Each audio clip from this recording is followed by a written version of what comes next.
this may be heresy in a community as oriented toward tradition as this one seems to be. And the generally pleasant position to take is that everybody has a piece of the action. The Hasids know something, the Buddhists know something, the Book of Mormon, there's something there. The mushroom was incredibly ungenerous on this point. It said nobody knows jack shit about what is going on. So it is for you, with your body as laboratory and your mind as worker in that laboratory, to find the way to reflux the alchemical gold. The only experience which counts is your own experience. Everything else is somehow handed down through social structures and political structures. It's irrelevant. If flying saucers were to land on the south lawn of the White House tomorrow, it would not matter to you as much as smoking DMT would if you did that tonight, because that's your experience, your conviction, you see. And I believe that the rebirth of paganism, the rebirth of archaism, the rebirth of psychedelic shamanism is coming at this moment, because we are going to be involved in a historical meltdown, which will be the equivalent of a species-deep shamanic crisis, in which, as a collectivity, we are going to have to make the journey to the well of worlds and recover and cleanse the collective soul of humanity. We have lost touch with our moral compass because we have lost touch with the Gaian mind. And this is not a metaphor. If you take these neurotransmitters, these exopheromones that connect you up with the natural environment, the Gaian intent becomes known. It's an act of feeling. If we could feel what we are doing, we would stop doing it.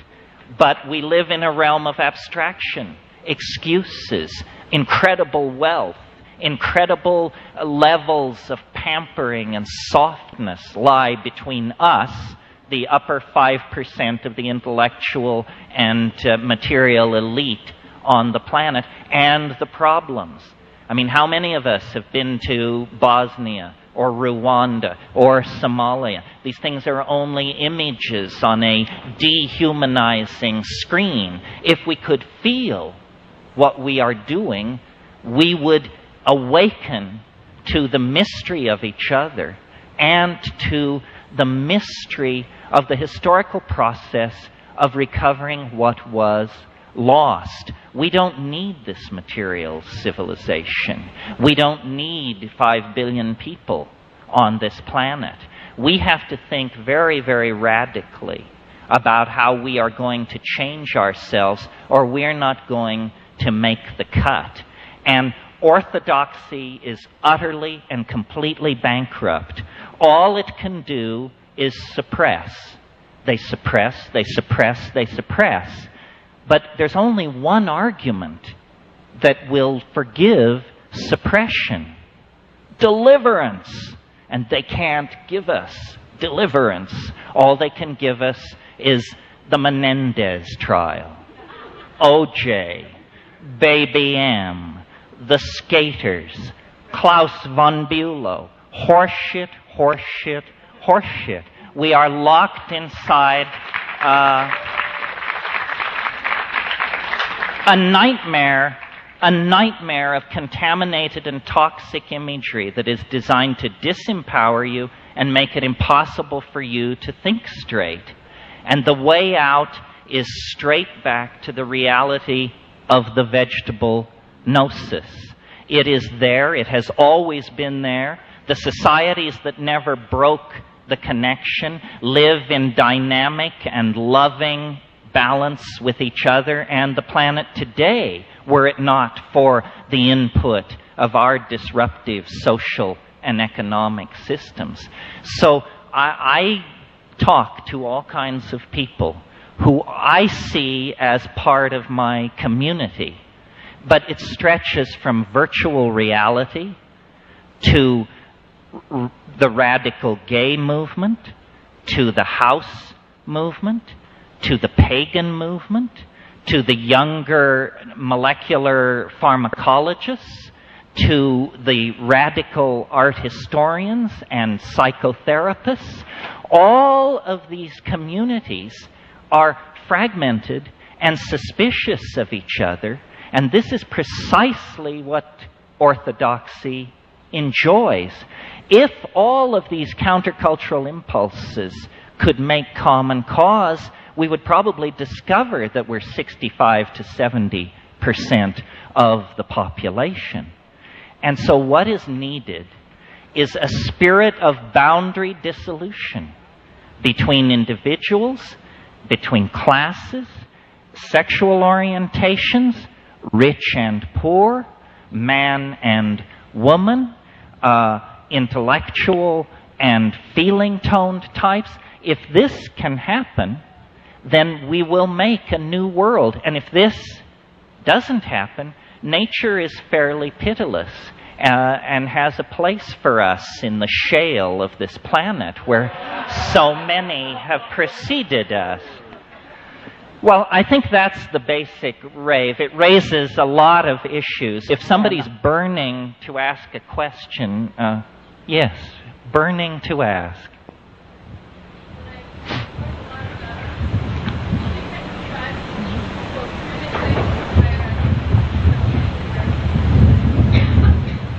Well, I think that it's very hard to find pristine, quote, pseudo-Paleolithic or pseudo-Neolithic culture. Even the Amazon, where I've spent a lot of time, tribes that were nomadic at the time of contact are now agriculturalists, simply because missionary medicine has swollen Aboriginal populations to the point where they can't be nomads as they used to be. So you're right, there are some psychedelic-using cultures that are pretty unappealing, although actually I can only think of one that I find politically very unappealing, and I don't want to knock them because I haven't lived with them, so I may be misled.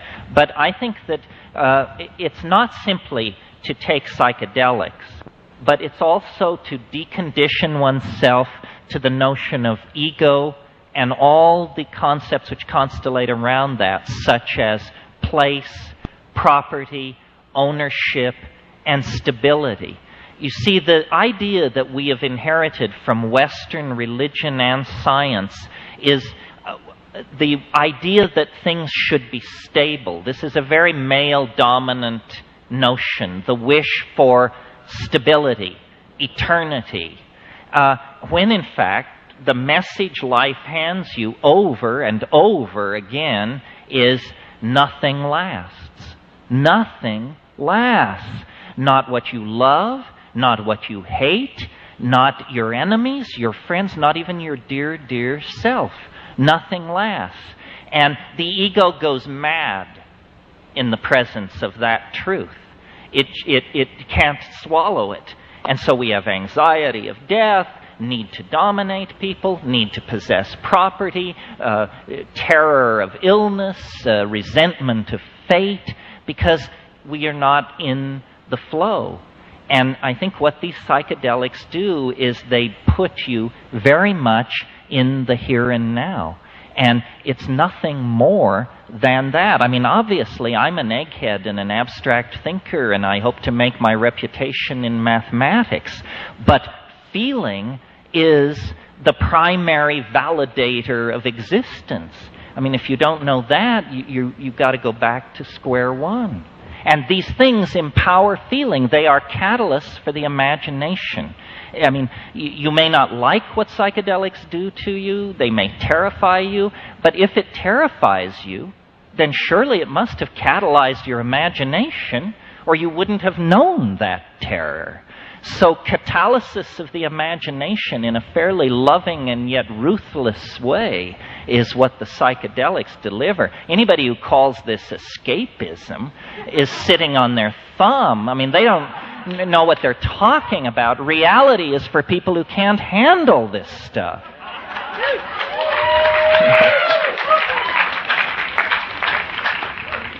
I do want to say one thing. It almost slipped my mind, and for those of you who have your hands up, I apologize, but I think this needs to be said, and I don't know how many of you know it, but this comes under the, this is a news flash, folks.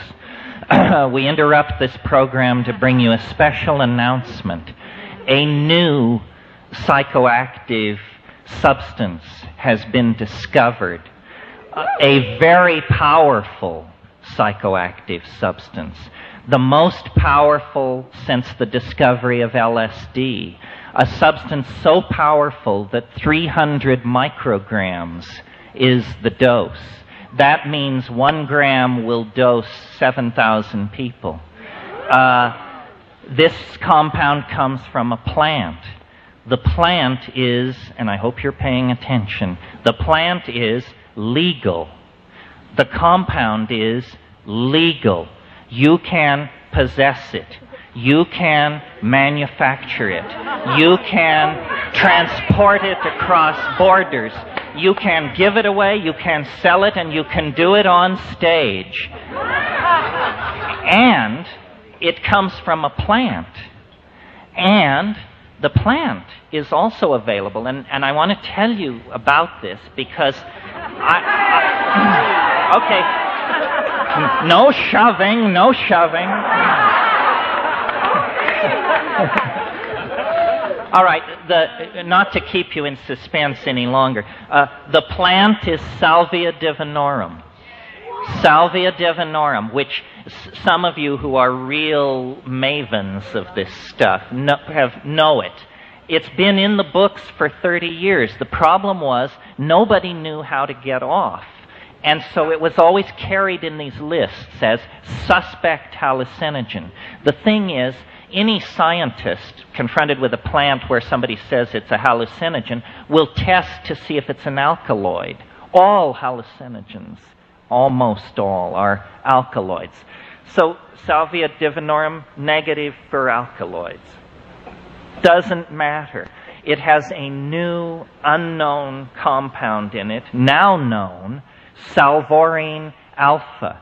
And the interesting thing about salvorine alpha is we have in this country what's called a structural near relatives or cogener law, which says if a compound is a structural near relative, isomer, enantiomer, or stereoisomer of an illegal compound, then it too can be made illegal.